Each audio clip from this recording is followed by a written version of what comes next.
fallen, and the festnings are blazed. The clouds are quiet, and the people are quiet. The other gods of the land, the other goddesses of the land. Somehow, 吃字。 the guns is living heaven. They're not pronouncing judgment.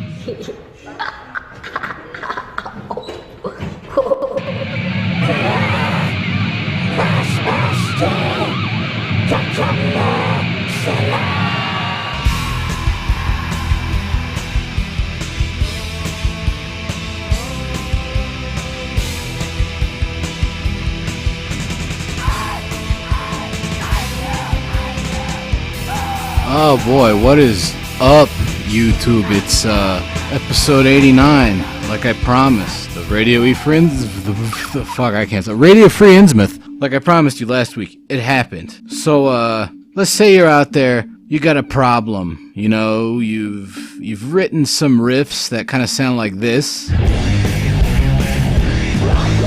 know, you got your dank Electric Wizard style shit going on. But at the same time, you wrote a lot of stuff that sounds like this. And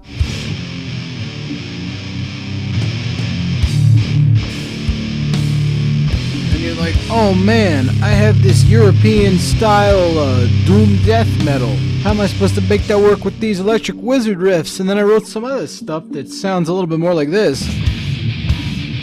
Where am I going to use this kind of weird, jumbled up New York death metal sounding transitional riff at? And to top it all off, I really want to be in a band that sounds like this. Like, I don't know, man. I really just like Witchfinder General. I like that old pagan altar style doom metal shit coming out of the United Kingdom in the early 80s. How am I supposed to do all this stuff in a band?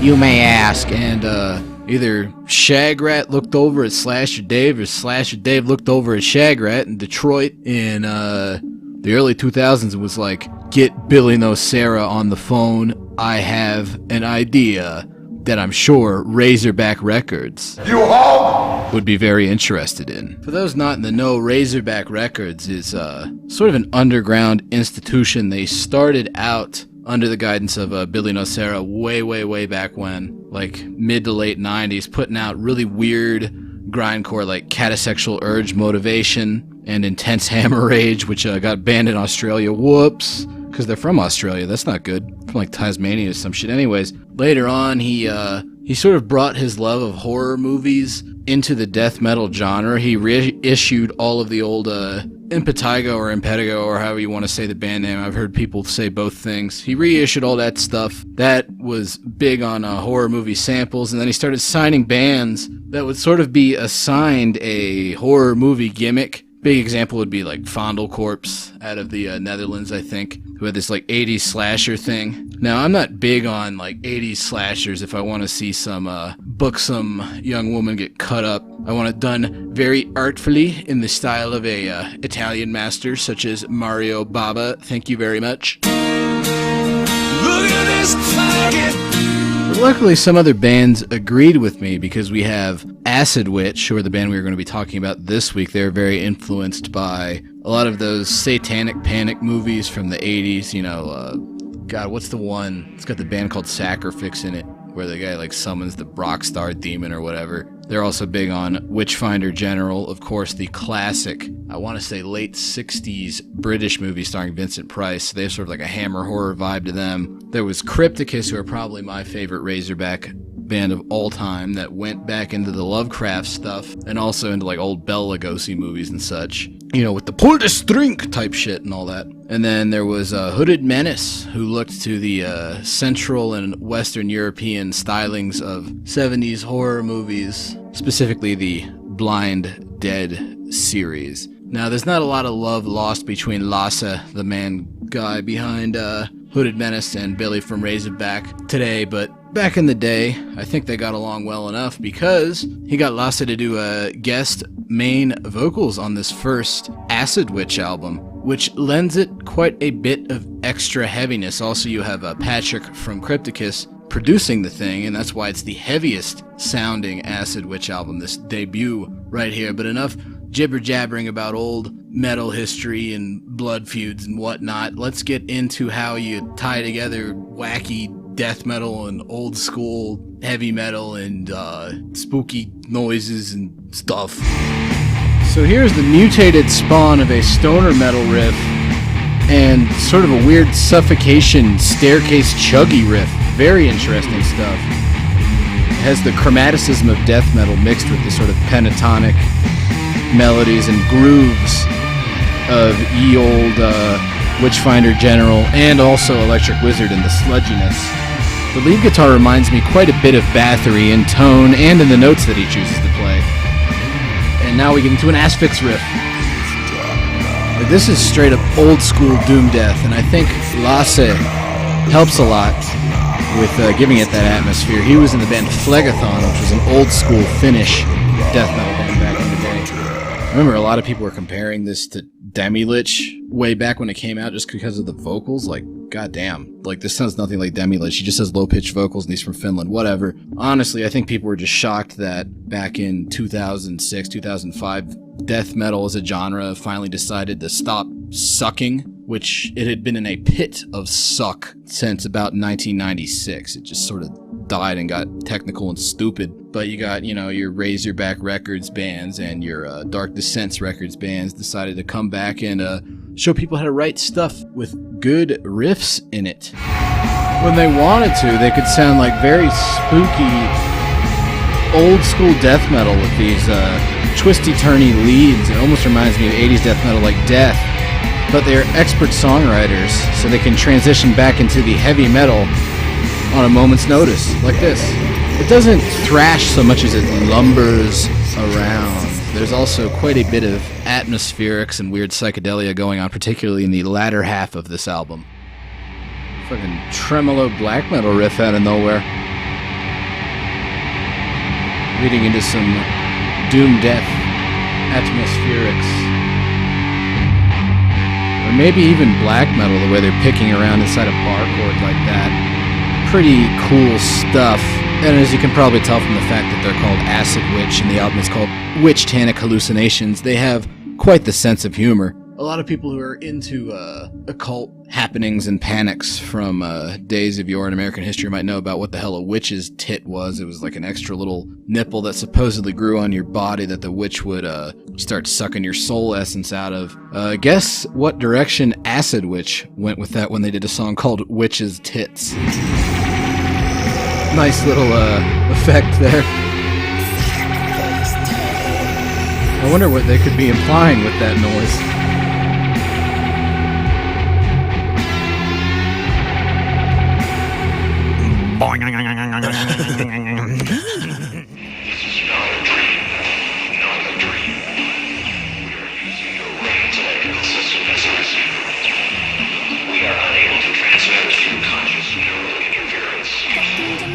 You know, the interesting thing about having Gio as a band leader is she is definitely the strongest vocalist. She doesn't always take the lead role, rather she does some more acrobatic stuff. Like that. She has such a wide range, she can act as an effective counterpoint to Jongyun and Naeon's perhaps more forceful but not as technically adept vocals. Firstly, I think it's all very well done counterpoint. High IQ stuff.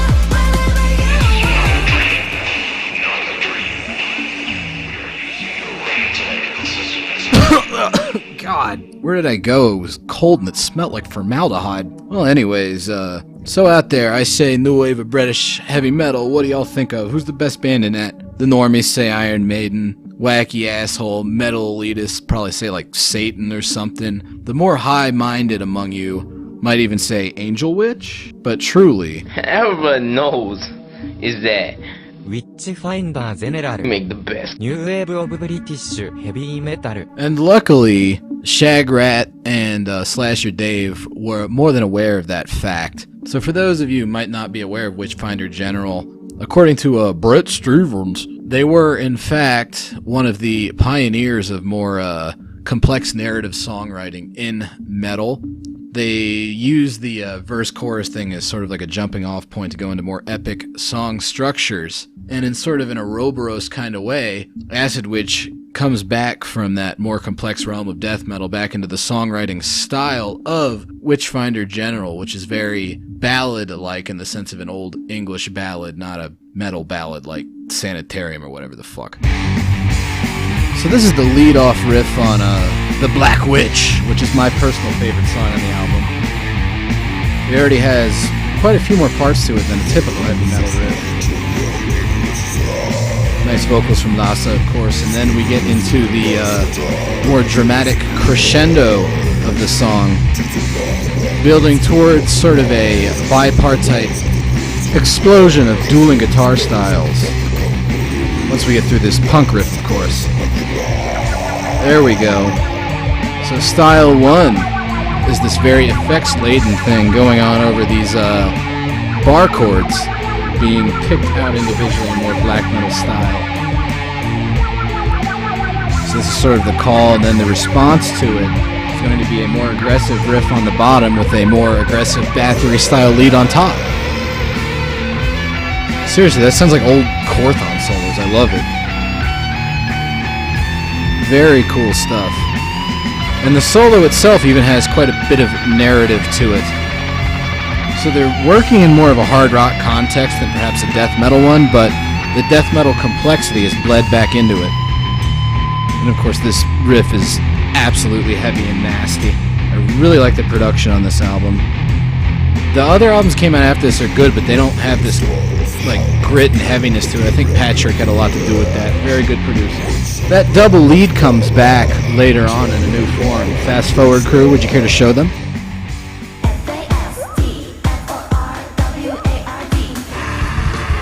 Well, now, wait a minute. I don't think this is right. Have you girls been getting into the soju again? I think we fast-forwarded into a Japanese avant-garde black metal band. We're not even listening to Acid Witch anymore. Hopefully, twist some knobs around here. We can fix this shit. Hopefully nothing bad happens. Hang on.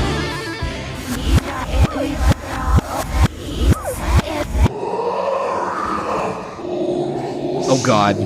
I don't know what you did. This is bad. We gotta get out of here. The fuck? Everything smells like sulfur. Help.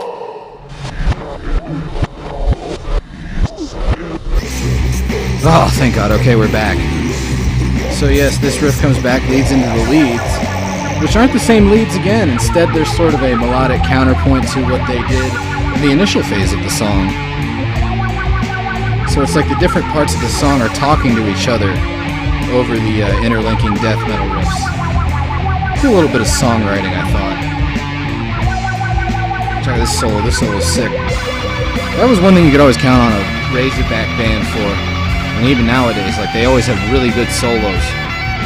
Because Billy was a child of the 80s, and he's like, listen, motherfucker, I want my goddamn Dokken solos in my death metal about carving up co-eds, if you please. Thank you. So that was all I really wanted to show you before apparently Fast Forward crew accidentally tapped into the spooky dimension. Kiss the goat, everybody! I'm sorry. It's alright, you just hit the soju a little bit too hard. I mean, I've been guilty of the same thing. Anybody remember, what was it, the New Year's special like 2 years ago? Jesus. Hopefully you like the band Dead Horse. Anyways, another cool thing these guys took from other genres of metal was sort of like an interplay between keyboards and guitars in a very deep purple manner, but they did it in a more death metal way. A way that was in fact presaged. I think that's how you pronounce that. Presaged sounds gay. Presaged by some of the European melodic, progressive, wacky death metal bands of the early 90s, such as Amorphous. Y'all might remember this. It's an Amorphous song called Black Winter Day, wherein the Spooky Moog introduces the melodic riff. Probably one of the best death metal songs of all time. None of the melodic stuff on this Acid Witch album is quite as complex and twisty-turny as that second Amorphous album was. But they do kind of have their own take on it, wherein a keyboard might introduce a melody that is then later brought back up by the guitars in a new form. Spooky! This is one of the best Halloween albums ever made, I think. But pay attention to this melody, because it's going to come back. Don't you worry, it'll come back. But first we got to get through some really awesome Witchfinder General style heavy metal riffs oozing with black pus and purple blood. And Lasse vocals, which are always amazing.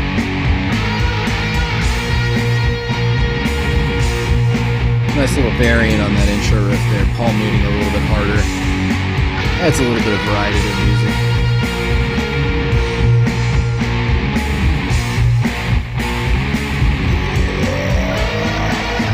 See, I told you that melody comes back, but in a new form played by the guitars. This is actually the last song on the album, and it fits. It has a very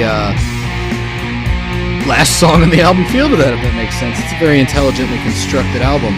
All of the songs kind of fade into each other in a very cinematic fashion. That last song was called October 31st, fittingly enough for a very Halloween album brimming with nostalgia for an 80s Halloween full of candy and murder and ghosts and stuff. Hopefully you liked it. I mean, I bought this album when it came out in like 2006, and it's been on heavy rotation ever since then. I mean it when like bands like Acid Witch and Crypticus, Horrendous, they really brought death metal back from the brink. It had gone into a very up its own ass kind of hole in the late 90s and early aughts. Luckily now there is plenty of retro death metal bands out there that are trying to do what Acid Witch and Crypticus, etc., did, and they've managed to dig the genre into a new hole where everybody just sounds like a shitty Entombed clone. Oh well, it was fun while it lasted. I'll see you guys next week.